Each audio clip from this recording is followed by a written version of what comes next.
So Karen Martin's becoming a gendered body practices in preschool really helps us understand the basis of a lot of the ideas we've already talked about in the class, like Weston Zimmerman's doing gender, which is actually mentioned in the article. To help understand the concept, Martin digs deeper into the topics, proposing the idea that the hidden school curriculum of like disciplining the bodies as gendered and contributes to the embodiment of gender in childhood, which in the end makes gendered bodies appear and feel more natural. So this is essentially the practice that turns boys into boys and girls into girls.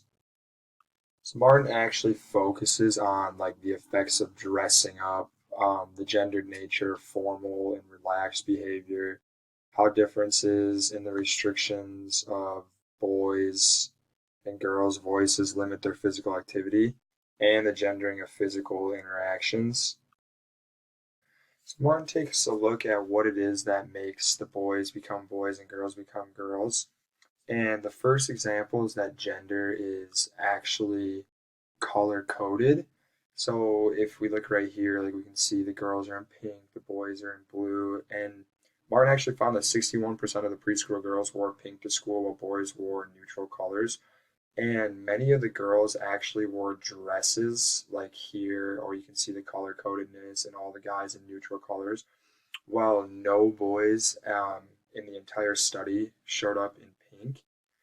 Um, we can even look at more formal and relaxed behaviors and how a majority of formal behaviors were performed by girls while an overwhelming majority of relaxed behaviors were chosen by boys.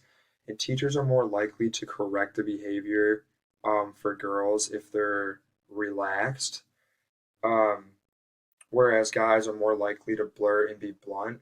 And so you can even see that when you look at some rules. Like if you look at the four, it shows a boy on the bionic noise, whereas girls don't pass anywhere above the scale on two.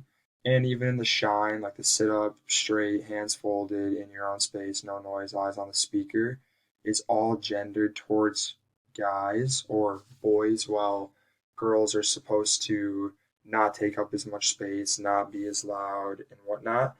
And what Martin talks about is how all of these factors lead to the limiting of girls' bodies in space and time.